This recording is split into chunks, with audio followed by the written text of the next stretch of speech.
सुनत भी हूँ। समय के अनुसार हर चीज में बदलाव हो गल, गाना बजाना में भी बदलाव हो गल। पहले के गाना बजाना रहल, आज से ज्यादा दिन नहीं, मात्र 5 7 8 10 वर्ष पहले। हमन का दिल्ली में जाके कैसे करी जाऊ, कैसे खावे मार्केट में बिकाए, आप लोगन जाके खरीदत रहला।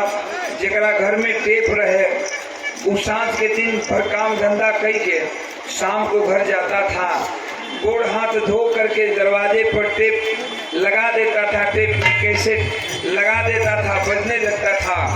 आस पड़ोस के लोग, भाई बहन, माई बेटी, बाप बेटा, सब एक जगह बैठ के सुने, सब लोग बड़ा प्यार से सुने। लेकिन आज का जमाना का हो गल, आप लोगन देखत हुआ, कोनो भाई अगर कैसेट बजावत बा या कोनो गीत बजावत बा अपना घर में, आओ घर में जवान बहन चाहे बेटी बैठल बे तुम्हारे शर्म के मारे उठ के चल दी। अश्लीलता का बहुलियत। अब कोनो शरीर के अंग लड़किन के बाँचल नहीं खे। एजा कपारे से शुरू भइल बा, नीचे उतरत एकदम जगह पर चल गई बा। राइटर लिखे वाला लिख देले बा, गावे वाला गावत बा। आज के गोयल का कोनो ठौर ठिकाना नहीं के अपना के जल्दी ख्याति पावे खातिर, जल्दी ख्याति पाने के लिए आज के सिंगर, आज के गायक कुछ भी गाने को तैयार है।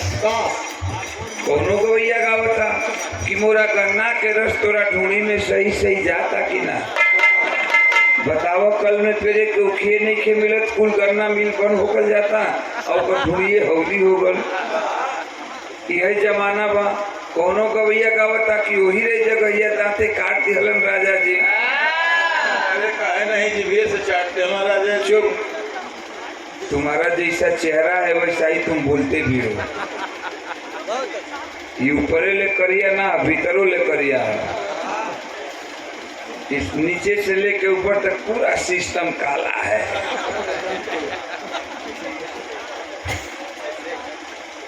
तो कहले का हमारी मतलब, अरे हम का गौले रहली, अपना गांव गवई के चीज गौली, अपना माटी के भोजपुरी माटी के चीज गौली, जवन की हिंदुस्तान ना विदेश तक सुनल। विदेश ना, जहाँ तक भोजपुरी जाने वाला लोग रहलन सब सुनल। माई बहन बेटी बाप भाई एक जगह बैठ के सुनेला, आज भी सुनेला। का हम बोले रहनी मास्टर,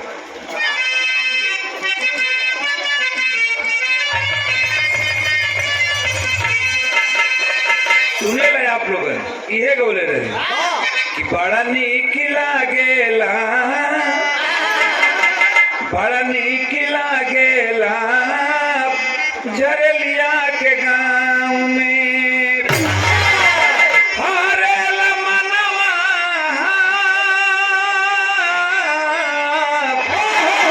हरेला मनवा देखी देहाती हाव भाव में। बड़ा नीक लागेला झरलिया के गाँव में। बिरहा से ओम प्रकाश यादव के लोकगीत तक पहचाने कैसे बना दिया, गीत बना दिया, जेके माई बहन बेटी बाप भाई एक जगह बैठ के सुनेला। तो आजकल के गवैया गावत हम ख्याति पावे खातिर कम टाइम में कैसे हम हिट कर जाए, हिट करे खातिर कुछ भी गावे के तैयार हो। हमारे कले का मतलब आजो इतना लोग खराब ना हो कि सबके छिनरिए भौजी कजरवा टिकुलिया ढूंढिया जो बनवाने के लगे। राइटर अजय द कवि अगर अच्छा गीत लिखे, सिंगर अजय द गायक ओके बाखूबी से गावे, तो सुनवैया जरूर सुनी, सुनवैया का जरूर निक लगी। आज भी मैं उस राइटर का तारीफ करता हूँ और उस गायिका का भी तारीफ करता हूँ जो इस गीत को गाई है। मास्टर जो बजाओ छोन का बजाओ था भैया।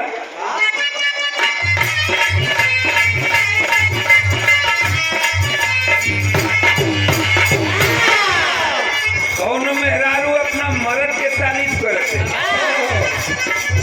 झारस बाल सैया जी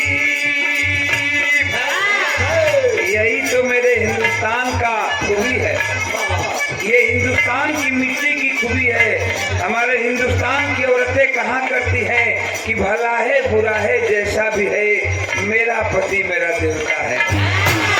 भले वो पियकड़े कहे ना हो, दारू पी के दोनों बेरा नाली में गिरा रहे, लेकिन औरत अपने पति की तारीफ करती है। क्या